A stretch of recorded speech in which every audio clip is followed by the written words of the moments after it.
Hey guys, this is Phantom. Killer J, and Happy New Year's, guys. Happy New Year's. Yeah, look out, 2016, and today we're doing something different for a New Year's special because we are talking about DareDevil on Netflix. Yeah, typically we mostly talk about games new and old, but we're going to start expanding what we cover in RMG.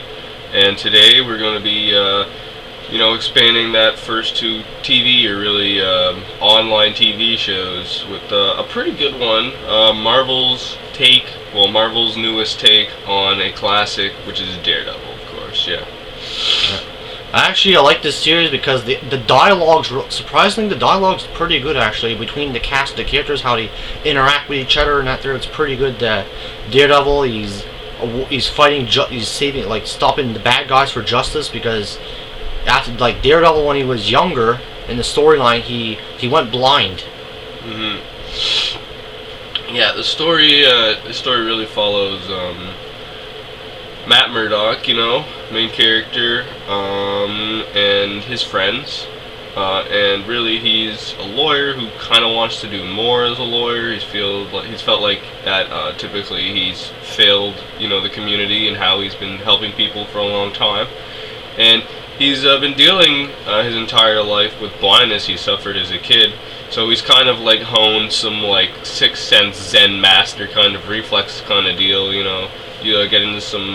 You learn more about that in the show, so I don't really want to spoil how he does that. But he pretty much uses the sense he's gained from losing his sight as a way to help find justice for people by fighting crime in the city. And it's not exactly the most original theme, but it's handled really well, I find, in Daredevil for sure. Yeah, like the fight scenes, holy shit, they're awesome. I like the fight scenes. They're like a show like this with the gripping fight scenes where he puts the knee on the guy's neck, almost like crushing his neck.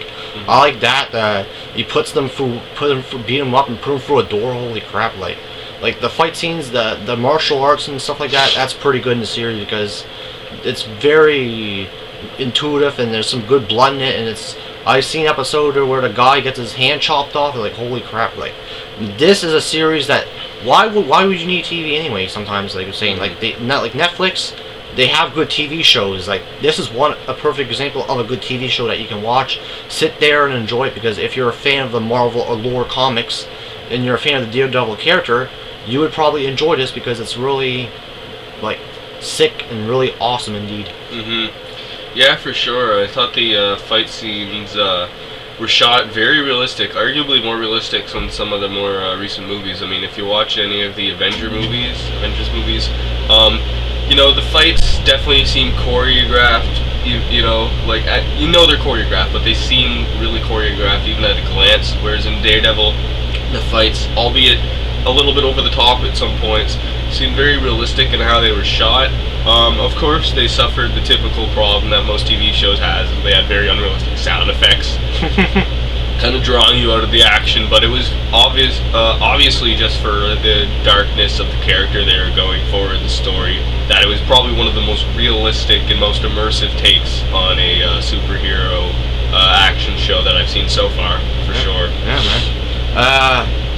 Between the fight scene, like, there's other things I like. The Kingpin was in this. Kingpin was pretty cool villain. Like in the next season of Daredevil, they're gonna have Punisher and Elektra.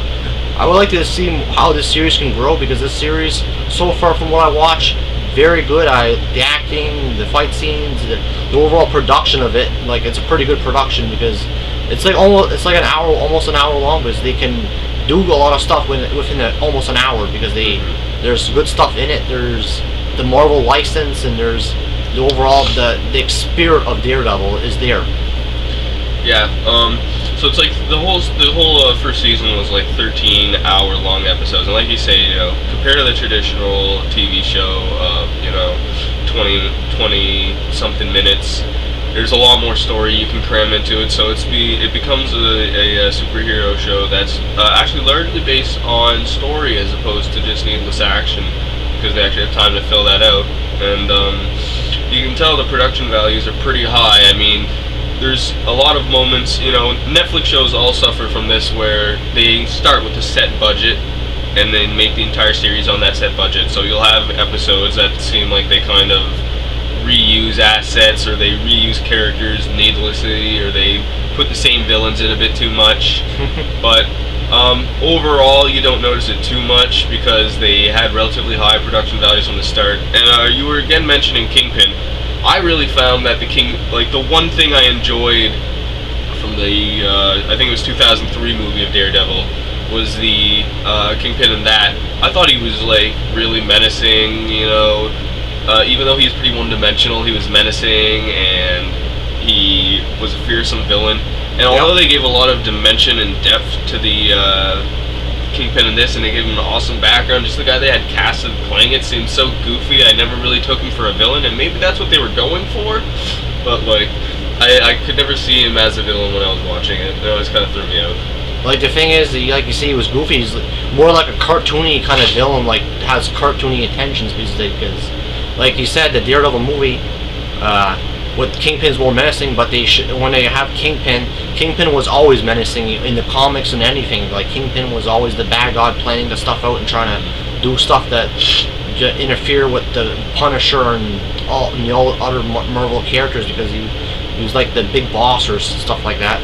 Yeah, they just tried to really make the villain. They tried to make you sympathize with the villain in this. They tried to make him seem like some guy who was just, you know, he was damaged by society and that's why he's evil. And they tried to make you sympathize with him.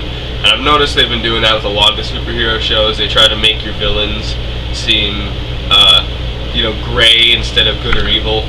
So it's interesting to see them add a little bit more depth and, you know, take some time to make them seem less comic booky, I guess to say.